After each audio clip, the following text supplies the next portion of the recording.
ఇయర్స్గా కూడా ఇంత కిందకి మెగా మెగా కిందకెట్టాలి.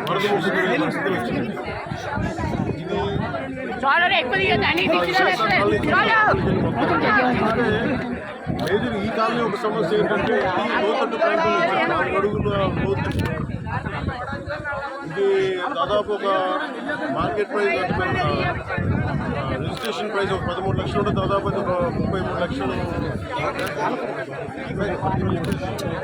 బాబు బేసిక్ ప్రైస్ 30 లక్షలు. దీన్ని అత్యధికంగా దాదాపు 6 లక్షల రూపాయలకి అమ్మి 6 లక్షల పైచులు 40 లక్షలు లక్షల మీద దాదాపు 32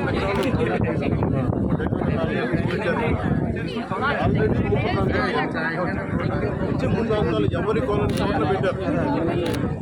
కనీసం వాళ్ళ లోపల కంప్లైంట్ ఏముంది అంటే కనీసం డ్రైనేజ్ పైపులు లేవు, బయటికి వెళ్ళే పరిస్థితులు లేవు. ఇది మనం చెప్పినట్టు కదా బుడమేరు ప్రాంతం ఇలాగే పరిసర ప్రాంతాల్లో లోతట్టు ప్రాంతాలు ఎక్కడైతే నీళ్లు అవంతరాలు లేకుండా ఎలా సాగాలి అలాంటి చోట్ల లేవు. ఆక్రమణలో కూడా ఇదంతా పరిస్థితి. అలాగే దీనికి సంబంధించి పొలాలు కట్టుకునే దాదాపు చెప్తామన్నట్టు 2 లారీల ఏరియా రోడ్ ఇది ఎన్క్రోచ్మెంట్ జరిగి దాదాపు మొక్కలు వేసేసారు, క్లియర్ చేసి లోకల్ పై మేజర్ ఏంటంటే ఇక్కడ ఒక కన్వర్ట్ కావాలి, బ్రిడ్జ్ కావాలి, బ్రిడ్జ్ ఒకటి వేసామని చెప్పి ఈ వరద తగ్గగానే దీన్ని మార్కెటింగ్లో మాట్లాడుకుంటాము. ఇదేంటంటే ఇది మనం ముందున్న ఇదేనంటే ఎవరు చేశారు ఏం చేశారు అది మేము పొలిటికల్గా మాట్లాడుకుని ప్రస్తుతం ఇక్కడికి వచ్చింది ఎంత ప్రిపరేషన్ ఉంది.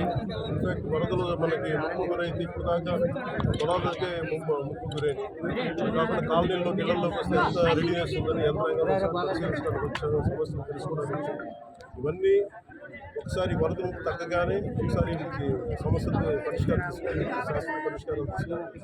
సార్ ఇప్పుడు ఏలేరు అనేది వరదాయిని మెట్ట ప్రాంతానికి ఉమ్మడి తూర్పుగోదావరి జిల్లాలో ఇవాళ దుఃఖదాయనిగా మారింది. మొత్తం గత 5 ఏళ్ల ఏ పని చేసింది ఆధునికీకరణ కూడా ఆధునీకరణ అనేది పక్కన పెట్టింది. గత 5 సంవత్సరాల కాలంలో కాలువలు పొడికలు ఏం చేసేది ఈజీ.